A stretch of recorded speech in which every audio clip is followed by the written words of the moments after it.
bienvenue au Festival du B2B. On continue cette série de webinars pour accompagner les transformations et vos réflexions autour du marketing et de la communication B2B. Je suis Laurent Olivier, un des directeurs associés de RSI, et on va parler ensemble maintenant social media, digital et comment effectivement le Covid-19 est devenu un vrai laboratoire pour explorer de nouvelles pistes et notamment en social media.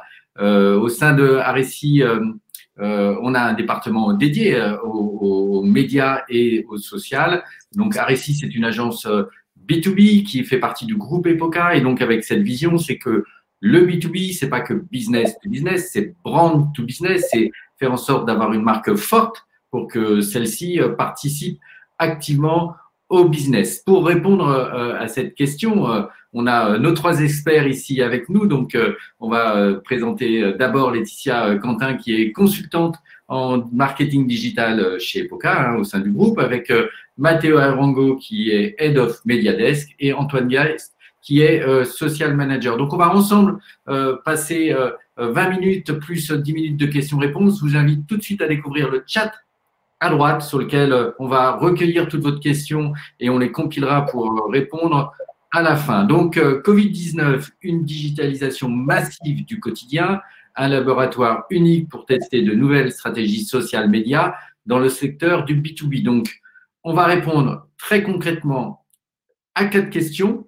Premièrement, effectivement, quel est l'impact de la crise sanitaire sur les comportements des internautes sur les réseaux sociaux? C'est Laetitia qui a fait une étude du web et des audiences et qui va vous apporter les réponses. Ensuite, on va répondre à la question quelles sont les bonnes pratiques social media à maîtriser en temps de crise. Puis, avec la disparition quasi totale de tous les événements présentiels et aussi une grande partie des événements physiques, quels sont les formats émergents pour attirer les prospects et engager la conversation. Puis enfin, on parlera plus particulièrement du social media en paid et comment on peut utiliser ce média pour booster sa notoriété et aller jusqu'à la génération de leads. On rentre dès maintenant dans le vif du sujet. Je passe la parole à Laetitia qui va répondre à cette question, qui va nous faire un état de son monitoring de l'impact de la crise sur le comportement des internautes sur les réseaux sociaux.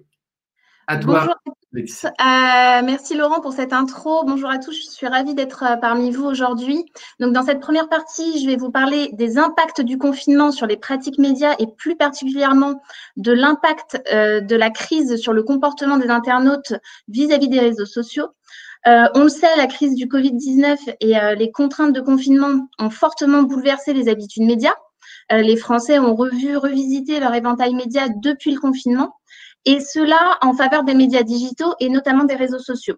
D'après une étude Kantar TGI, on constate depuis le confinement un élargissement de l'éventail média consommé par les Français. 8 Français sur 10 déclarent avoir accentué leur consommation d'au moins un média et 1 Français sur 2 déclare consommer de façon plus intensive au moins 4 médias de plus.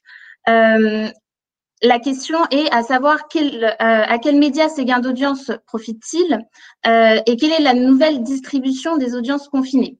Les meilleurs gains d'audience profitent aux 2 dominants, donc Internet et la télé, avec 58% des Français qui déclarent se connecter plus souvent depuis le début du confinement et 56% d'entre eux qui déclarent regarder la télé davantage. Mais on constate aussi que les réseaux sociaux arrivent en 3e position du classement des médias gagnants, avec 47% d'audience qui intensifient leur consultation, soit presque 1 Français sur 2.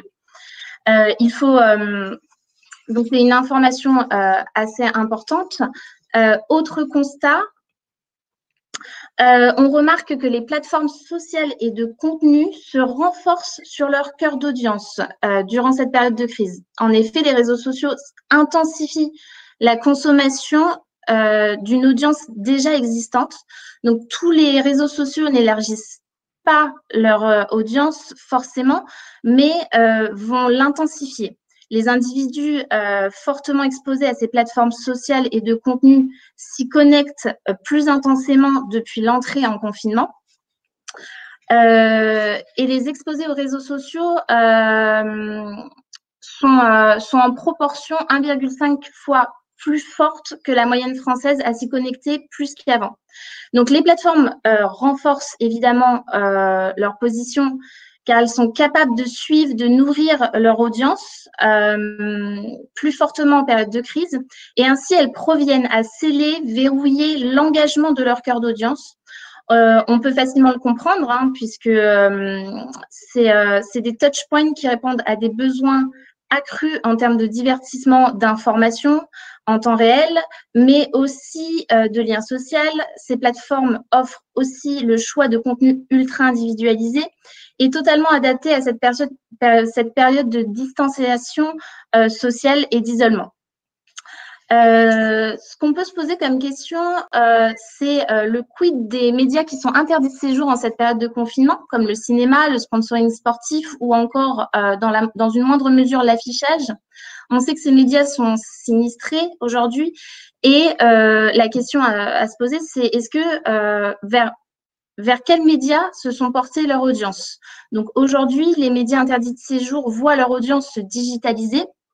Et les forces exposées à ces médias avant le confinement se tournent naturellement vers des touchpoints digitaux et notamment les réseaux sociaux. Donc, 58% des forts exposés sponsoring se tournent davantage donc, vers le sponsoring sportif, enfin vers les réseaux sociaux.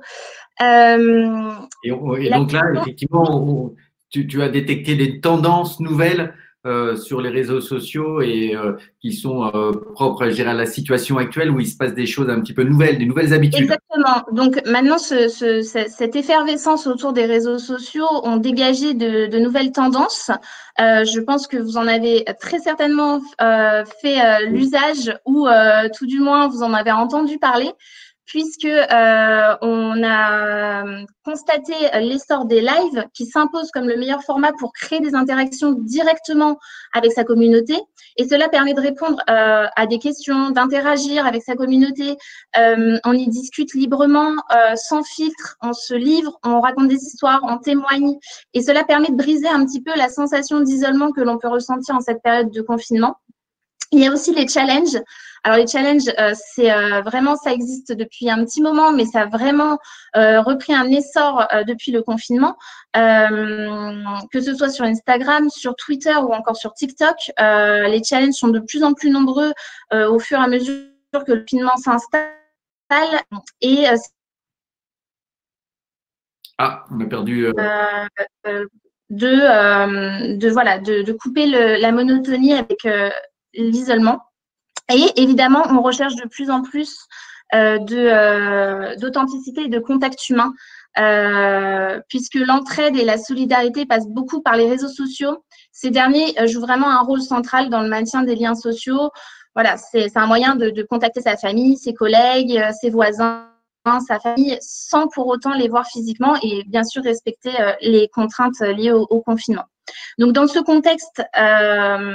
oui, tu as même identifié des chiffres très concrètement d'audience, d'évolution comparé au mobile, au desktop, et c'est ça qui est intéressant effectivement de pouvoir comparer. Effectivement. Donc aujourd'hui, on constate que les grands gagnants des réseaux sociaux sont en tout cas sur desktop, Facebook et YouTube, puisqu'on constate évidemment que bizarrement que Instagram, Twitter, LinkedIn restent assez stables, même post-confinement, même s'il y a une légère augmentation. Mais sur desktop, les réels gagnants, c'est vraiment Facebook et YouTube qui s'imposent comme les plateformes sociales de l'information et de l'entertainment. Et sur mobile, un boom de TikTok qui voit une progression de plus de 15% aujourd'hui et qui s'impose comme étant vraiment la plateforme sociale du divertissement, notamment grâce au challenge dont je vous parlais précédemment. Donc, j'ai également fait un focus sur le smartphone. Puisque aujourd'hui le smartphone est le premier device, on le sait, de la mobilité, mais il s'impose aussi aujourd'hui comme le premier device de la sédentarité. En période de confinement, le smartphone semble être le touchpoint roi, puisque 62% des Français reconnaissent le consulter plus souvent qu'avant et près de la moitié d'entre eux déclarent y passer au moins 3 heures par jour. Son utilisation actuelle est une transposition de nos usages habituels que l'on rapatrie chez soi, comme typiquement les apéros visio, les discussions entre collègues. Le smartphone est alors le device privilégié des réseaux sociaux car il s'adapte à tous les contextes. La consultation des réseaux sociaux via ce device est largement répandue, notamment grâce aux applications. Et il est vraiment en train de s'ancrer dans les habitudes de consommation média des Français. Et donc, il est évident que dans l'avenir, il faut vraiment penser à adapter et à développer ces contenus au format mobile. Merci. Voilà. Donc, voilà le petit overview. Je vais laisser la parole à Antoine.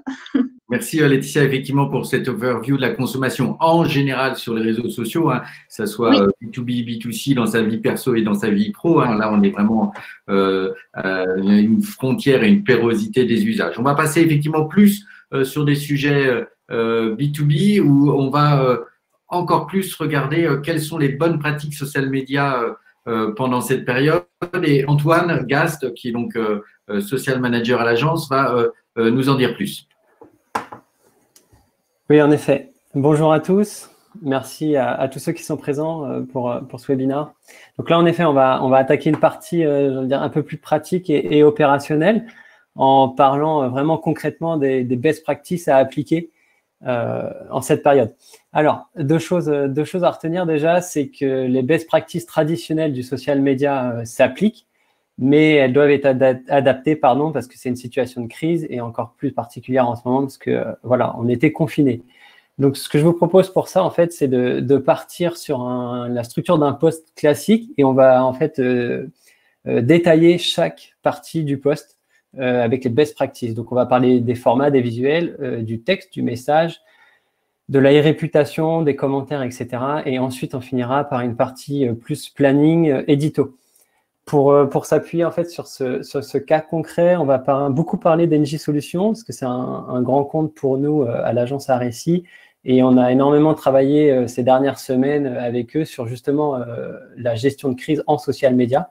Donc ça tombe bien, on va pouvoir s'appuyer sur ce cas concret et on va essentiellement parler organique. C'est une partie qui est exclusivement réservée à l'organique. Donc voilà, on va pouvoir attaquer tout de suite sur la partie A, en fait, du coup, on va parler visuel et format.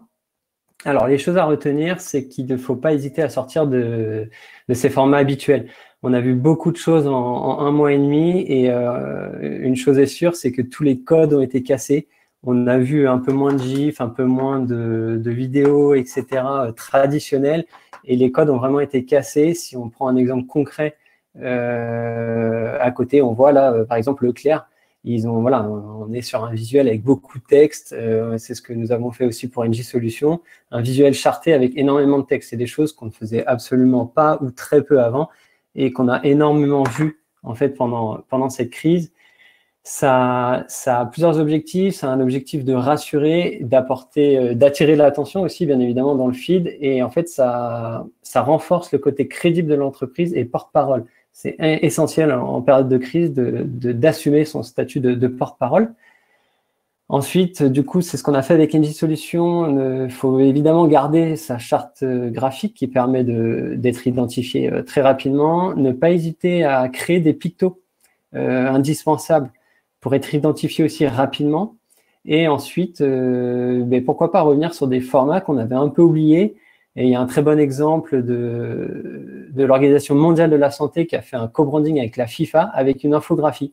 Donc là, ça a vraiment un rôle pédagogique. Et donc là, on retrouve en fait l'utilité du social media. Et c'est ça qui est intéressant. Donc voilà, donc, la chose à retenir. Les visuels, on va parler des messages. Exactement.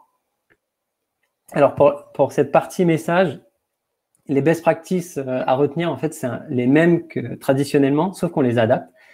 Donc, si je commence par les crochets, ils sont indispensables pour vraiment fixer le sujet de quoi on va parler sur le post. Donc, en un coup d'œil, je sais de quoi on va parler.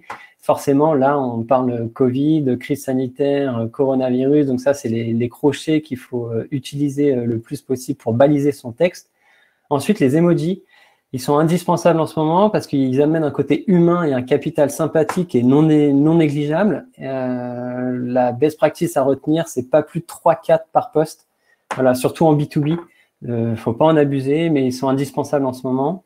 Et enfin, les fameux hashtags à utiliser plus que jamais car ils permettent de renforcer la visibilité du post et de retrouver ces posts plus rapidement. Il y en a beaucoup, il y en a énormément en ce moment. Il ne faut pas hésiter à les catégoriser et à les utiliser, à alterner en fait l'utilisation de ces hashtags. Toujours dans les messages, on peut parler un peu des sujets à aborder.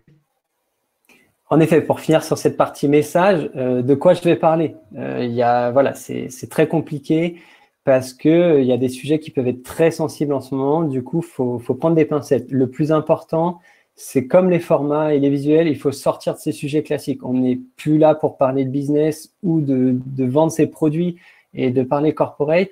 Il faut remettre l'humain au centre. Et on le voit, c'est ce qu'a dit Laetitia tout à l'heure sur cette première partie. Les habitudes ont pas mal évolué en social media ces derniers temps. Et on est au retour du vrai social media. On va sur les réseaux sociaux pour échanger avec sa communauté. On va voir sa famille, on veut échanger avec ses collègues, ses amis, etc. Donc, on est très user-centric. C'est super important. Et dans ce sens-là, il ne faut pas hésiter, pourquoi pas même demander à sa communauté quel type de contenu ils veulent voir pendant une crise. Il n'y a aucune honte à faire un petit sondage interactif et à carrément demander à sa communauté en fait quel type de contenu ils veulent voir pour éviter tout type de message qui peut être un peu froissant. Donc voilà, ça va aussi dans le fait d'anticiper les mauvaises réactions. Donc le plus important, c'est d'anticiper au maximum ces messages. Et enfin, pour finir sur cette partie sujet, ça rejoint un peu le côté user-centric. C'est très important en ce moment de divertir les gens. Les gens sur les réseaux sociaux aussi pour être un peu divertis et passer du bon temps. Donc même en B2B, on peut faire des jeux concours. Il ne faut pas hésiter à utiliser cette méthode qui est plus connue en B2C, mais ça marche très bien en B2B. Et on a un très bon exemple d'une collaboratrice qui l'a fait avec Samsung. Et ça a été un véritable succès. Alors, on a souvent peur aussi en B2B des réactions qui peuvent avoir aussi sur les réseaux. Comment on gère ce sujet e-réputation et comment on gère les relais d'influence? Tout à fait. Il y a beaucoup plus de messages en cette période, donc c'est d'autant plus important en ce moment de surveiller ces réputations. Donc, il est indispensable d'être équipé d'un outil d'alerting comme Brandwatch, Alerty, etc. Le plus important, c'est de suivre les sujets qui sont propres à la crise. Donc, en ce moment, il y en a beaucoup. Il faut se faire des catégories. Donc, on va suivre des sujets scientifiques, sociétals, réglementaires, économiques. Voilà, il y a beaucoup de choses qui arrivent. Il faut suivre tout ça. Le plus important, c'est de suivre au niveau de sa marque et au niveau des thématiques liées à sa marque pour tout de suite identifier les bruits négatifs, mais aussi positifs. Et c'est important de traiter le plus vite possible les bruits négatifs pour éviter que ça fasse effet boule de neige et que ça fasse un bad buzz, en fait, tout simplement. Donc en fait, la vigilance doit être double en ce moment. Il faut être très prudent dans les like and share. Il ne faut pas réagir à chaud. On ne repartage pas, on ne retweet pas si on n'est pas sûr de soi en ce moment. Et j'intègre à cette partie un petit volet influence, en fait, relais. Je parlais des retweets. Il ne faut pas le faire à chaud, mais c'est quand même important de repartager les posts de son entreprise par la direction ou les collaborateurs. En fait, tout simplement, en fait, ça augmente la visibilité, la crédibilité de l'entreprise. On parlait de porte-parole tout à l'heure, et ça apporte de l'information complémentaire et surtout, ça ajoute une carte de transparence. C'est super important en ce moment. Il y a des fake news aussi qui circulent sur les réseaux sociaux.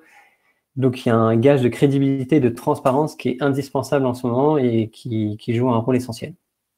Et est-ce qu'en ce moment, Antoine, il faut modifier son rythme ou son timing de publication? Alors, en effet, très bonne question. Il y a énormément de bouleversements par rapport au planning édito traditionnel qu'on connaît. Donc là, comme d'habitude, il faut l'anticiper au maximum, comme les visuels, comme le format. On est dans une situation de crise, on ne peut pas faire n'importe quoi. Ne pas hésiter à alléger son planning édito. Il y a un rythme moins élevé en ce moment, ce n'est pas grave. Là, il y a un exemple concret. à droite, on voit bien l'exemple d'une semaine traditionnelle début février avec NJ Solutions et une semaine actuelle lors du Covid. C'est des sujets beaucoup plus lourds, donc on communique moins régulièrement. Il faut trouver un rythme cohérent, néanmoins. Il faut alterner les postes qui vont être un peu les postes bonne action, l'entreprise sur le terrain et les postes humains. Il faut varier tout ce type de postes pour créer son planning édito spécial crise.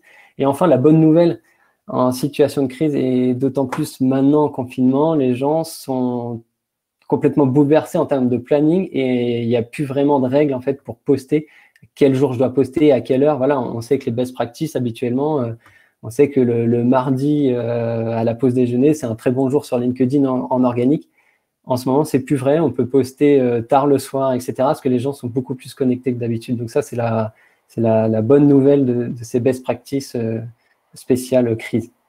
Merci Antoine pour ces exemples très concrets autour du client NJ Solutions. On va passer maintenant à la parole à Mathéo qui va nous faire découvrir des nouveaux formats pour faire en sorte d'engager les cibles pour être donc plus émergent et pour attirer l'attention de ses prospects B2B.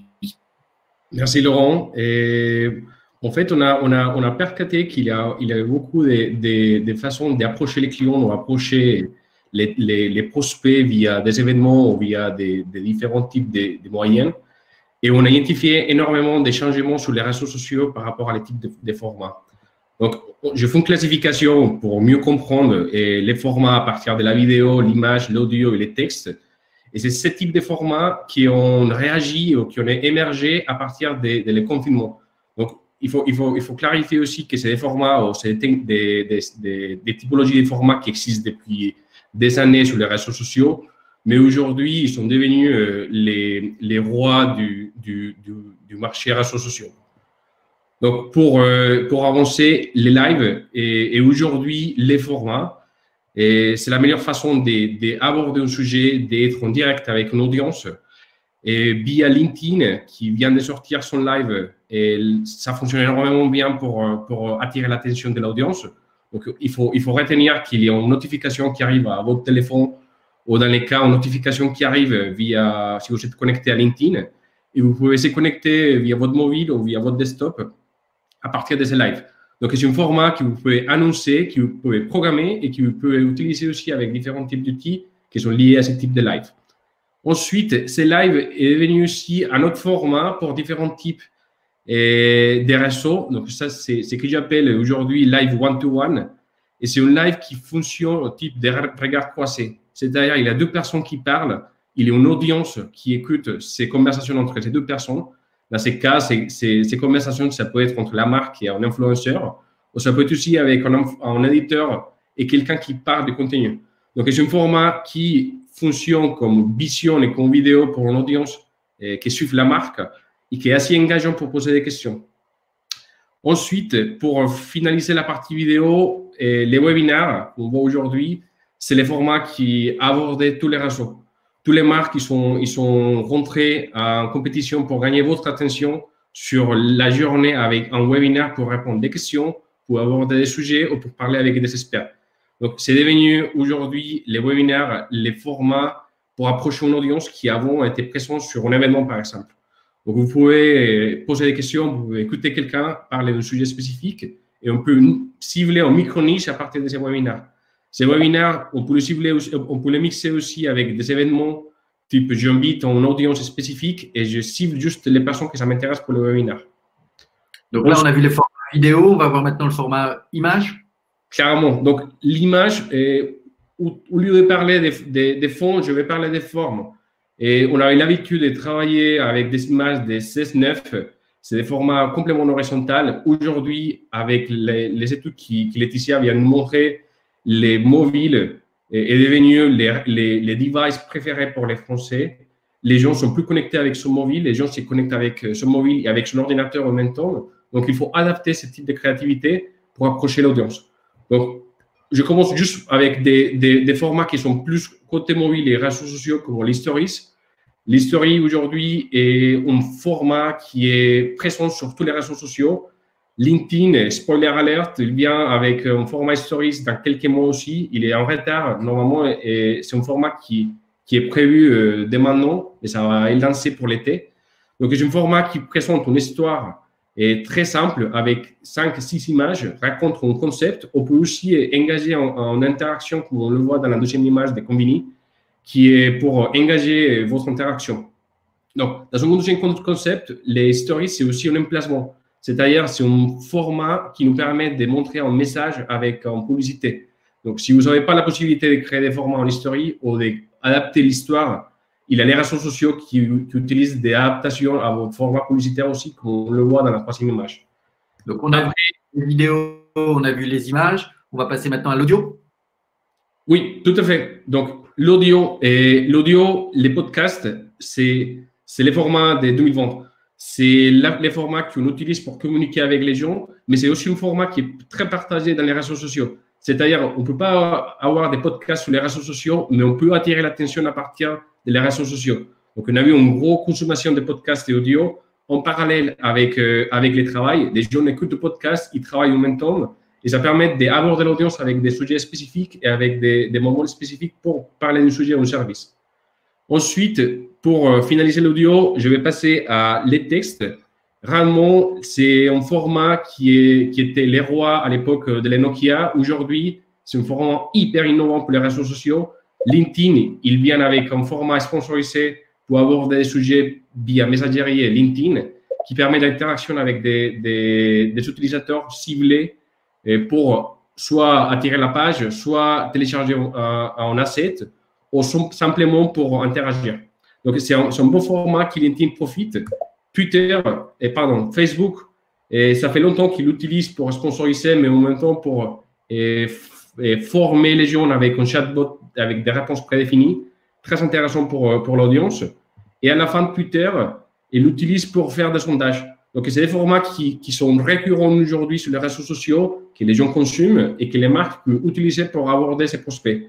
À la fin, un format qui vient très, très forte ou qu'on prévoit qui va être très, très fort pour l'avenir, c'est WhatsApp. Donc, WhatsApp, avec les lancements des gouvernements pour montrer des nouveautés sur la réalité aujourd'hui. Une semaine après, il y a les mondes qui sortent la même initiative avec un newsletter via WhatsApp. Donc, ça peut devenir aussi un autre format qui va être très puissant pour les réseaux sociaux et pour l'audience sur les business. Donc, merci Mathéo pour cette vision. Est-ce qu'on peut même se projeter un peu plus loin sur ce que vous détectez ou ce que vous savez qui va apparaître? Bien sûr, je vais prendre la parole d'Antoine, mais c'est des formats qu'Antoine profite pour annoncer aux clients aussi. Et bah, oui. Story. Et Antoine, je te laisse parler un peu. Oui, très rapidement, les formats là, qui sont en train de progresser en ce moment, en fait, les plateformes travaillent dessus actuellement. Je pense que vous en avez entendu parler, les stories vont arriver sur LinkedIn, donc c'est intéressant parce que c'est un nouveau format qu'on va pouvoir travailler en B2B et il y a quelques petites idées sympas à faire avec ça. YouTube travaille sur un format pour concurrencer TikTok qui s'appelle Shorts, donc à suivre prochainement également. Il y aura sûrement des choses à faire en B2B assez intéressantes également dessus. Et ça, bon, on l'a tous vu et vécu en live, le groupe Facebook qui a lancé des nouveaux emojis et stickers, notamment sur Instagram, directement pour agir en live et faire des dons en direct. Donc voilà pour les nouveaux formats qui ont été accélérés plus vite que prévu, entre guillemets, grâce à la crise. En fait, les plateformes ont accéléré le travail sur ces nouveaux produits. Merci à tous les deux pour ces tendances et ces nouveautés. On va répondre maintenant à la quatrième et dernière question qui est comment booster votre notoriété avec le PET social média après la crise. Et donc, c'est Laetitia qui va reprendre la parole et qui va qui va répondre à cette question. Pour commencer, on va commencer par un constat, c'est que effectivement, on peut se demander en tant que marque, que ce soit en B2C ou en B2B, est-ce qu'il faut prendre la parole en temps de crise? Faut-il prendre la parole après crise. Alors, la réponse, on l'a quand on interroge les Français. 8% des Français estiment que les marques devraient arrêter la publicité pendant la crise. Ce qui est intéressant, c'est de se dire que 92% des Français veulent que les marques prennent la parole. Alors, que ce soit pendant le confinement ou après le confinement. Puisque même après confinement, on sera toujours en période de crise. Donc, ce sera toujours un discours à adapter. Il faudra adresser le bon message en temps de crise. On l'a vu avec Antoine, avec Mathéo. Il faudra bien adapter son discours après crise. Je vais laisser la parole à Mathéo sur cette slide, puisque après crise, enfin pendant crise et après crise, on a constaté des opportunités d'achat sur les différents réseaux sociaux. Donc Mathéo, je te laisse la parole. C'est très simple. La plupart des marques B2C ont arrêté la diffusion publicitaire sur les réseaux sociaux, même sur les médias. Et c'était l'opportunité aussi pour les marques B2B d'acheter moins cher et continuer à diffuser. Donc, c'est une analyse à partir des CPM, qui c'est les cost per mille, c'est les mots d'achat publicitaires pour les réseaux sociaux et pour les médias. Et on a constaté qu'aujourd'hui, et même dans la période de crise, c'était l'opportunité parfaite pour les marques B2B de continuer à sponsoriser ces services et continuer à parler avec son audience. Donc, on fait un constat sur qu'est-ce qu'il faut faire et qu'est-ce qu'il ne faut pas faire sur ce type de réalité.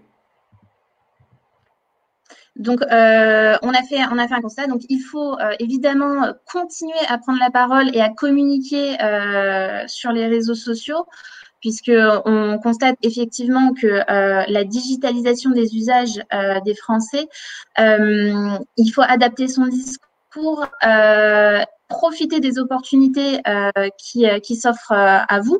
Donc, c'est grâce à la baisse des prix, puisque baisse des volumes de réservation d'inventaire. Et on va voir tout de suite avec Mathéo quelles sont les solutions qu'on peut mettre en place en B2B post-crise. Donc, dans ces cas, on a fait juste un exercice sur les typologies ou la modalité de sponsoring dans les cas simples ou ponctuels. J'ai pris 4 typologies de sponsoring, les géos, les retargeting, les follow-ads et les contextuels. Et par exemple, si on prend les géos, on va focaliser sur une région qui est confinée ou qui est déjà déconfinée aussi pour annoncer un service qu'on peut profiter pour ce type de solution. Donc, éviter de cibler la France entière et profiter aussi sur un ciblage géolocalisé sur des régions spécifiques qui ont déjà augmenté la démarche. Donc, dans cette typologie, les budgets est complètement réduit. On ne cible pas tous les habitants en France, on cible juste les habitants de la région. Et pour continuer les retargeting, la hyperconnectivité des Français sur les digitales a permis aussi qu'ils visitent facilement notre site. Ça nous permet de démarrer une campagne de retargeting juste avec les visiteurs de notre site. Ça nous permet d'avoir une vision et une présence sur tous les réseaux sociaux avec un prix qui n'est pas forcément cher. C'est un sujet de diffusion des messages. Après, juste pour revenir sur les CPM, la baisse des prix des CPM, profitez-vous aussi sur les follow-ads. Si aujourd'hui l'opportunité de récupérer l'audience que vous avez perdue ou que vous n'avez jamais obtenue dans les temps, les prix ne sont pas forcément chers et ça peut être très, très abordable pour nourrir l'audience et la nourrir en organique. Et à la fin, je reviens sur la partie texte, les contextuels est devenu la clé pour communiquer.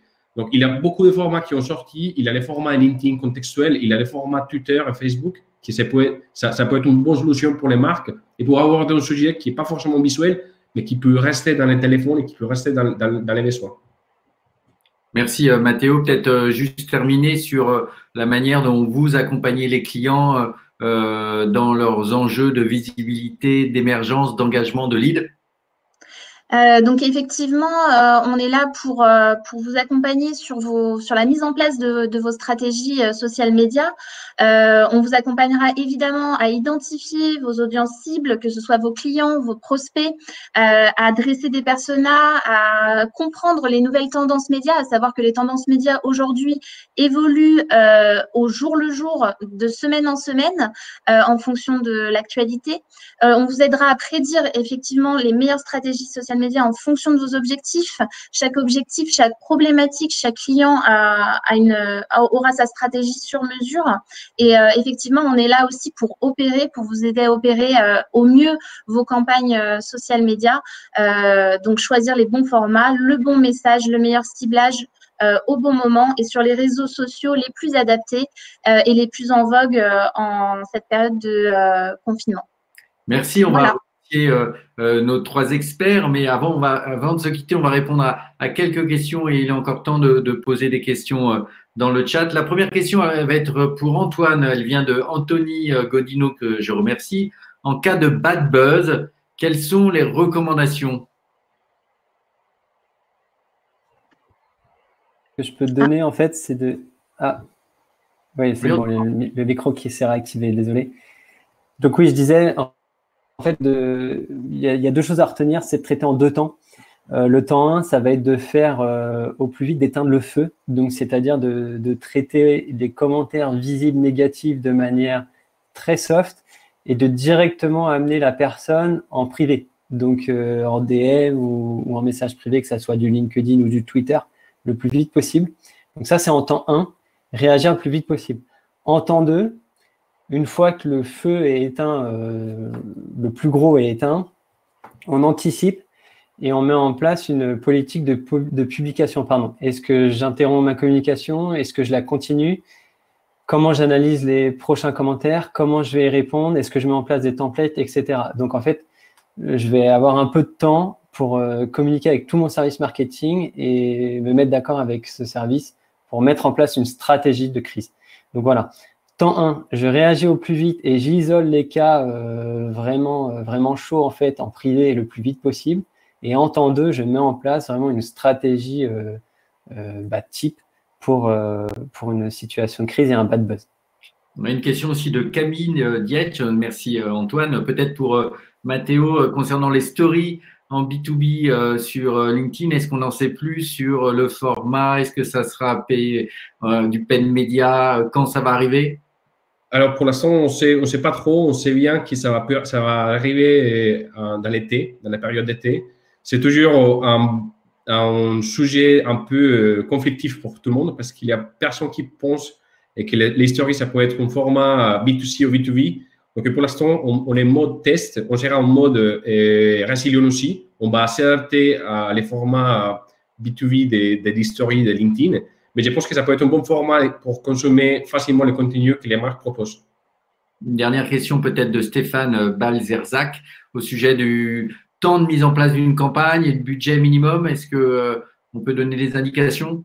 Si on veut être réactif dans cette période, par exemple, profiter du déconfinement géolocalisé comme on donnait l'exemple tout à l'heure. Je pense que tu peux s'adapter. En fait, il faut juste réfléchir bien la taille de l'audience. À partir de ça, il faut se dire, je vais lancer une campagne. Après, pour moi, le plus important, c'est analyser bien qu'est-ce que je fais et comment je le fais. C'est pour ça que les analytics, ils commencent à jouer un sujet important pour la marque, pour la campagne. À partir de 2000, 5000, 10 000, 50 000, ça différencie beaucoup, en fait. C'est juste identifier bien c'est qui mon audience. Aujourd'hui, ça me coûte plus cher diffuser la pub sur un décisionnaire que sur un prescripteur. Donc, il faut juste identifier bien c'est qui ma cible, à qui je veux diffuser la communication et comment je vais le faire. Après, la forme, vidéo, c'est plus cher que l'image, mais vidéo, c'est plus impactant que l'image. Donc, c'est une question de choix, en fait.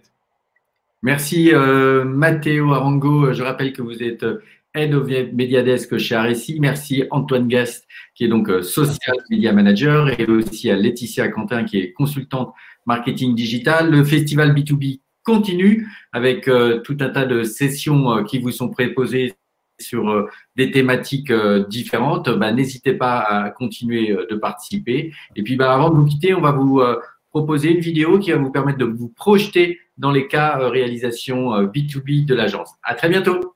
Merci. Merci à tous.